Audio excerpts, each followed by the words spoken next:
जरांगे काय नाशिकचे खरात बाबा आहेत का असं सदावर्ते का म्हणाले, त्यानंतर पाटलांना थेट चॅलेंज देऊन टाकलं। आज ज्येष्ठ वकील गुणरत्न सदावर्ते हे जालना जिल्ह्याच्या दौऱ्यावर आहेत। जालना तालुक्यातील गुंजेवाडी येथील शांतीलाल झुंगे यांच्या समाधीचं दर्शन घेण्यासाठी ते जालनामध्ये आले होते आणि या दरम्यान यावेळी त्यांनी पुन्हा एकदा मनोज जरांगे पाटील यांच्यावर जोरदार हल्लाबोल केला।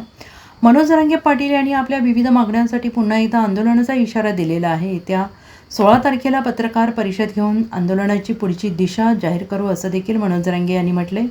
आता यावरून गुणरत्न सदावर्ते यांनी मनोज जरांगे पाटील यांच्यावर जोरदार हल्लाबोल केला आहे।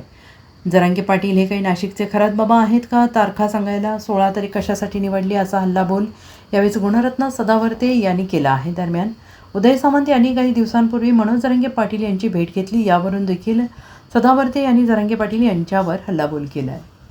मला असं वाटतंय मनोजला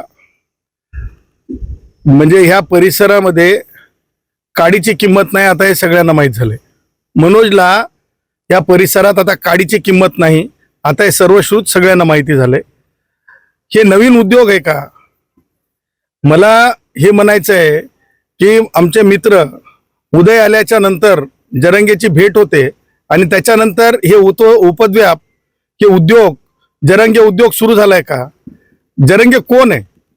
जरांगे का एखाद्या राजकीय पक्षाचा काय प्रवक्ता आहे का? जरांगेची भेट दिवर मला म्हणजे कोणी कुठं जावं याच्याशी माझं काही म्हणणं नाही।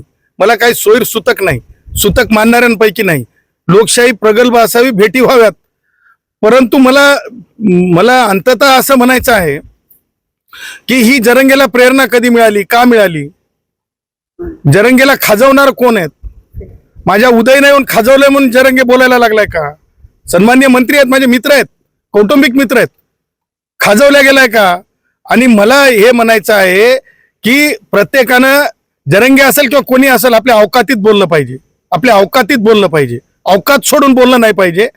आणि त्यामुळं जरांगे सारख्या पाणी कम चाय विचारानं महाराष्ट्रात काही फरक पडत नसते। महाराष्ट्रानं असे लय जरांगे पाहिलेत। जरांगे काही सार्वजनिकरित्या हिताची गोष्ट करत नाही। काही मराठा युवक मला फोन करून सांगतात की सदावर्ते सर तुमची भूमिका बरोबर होती।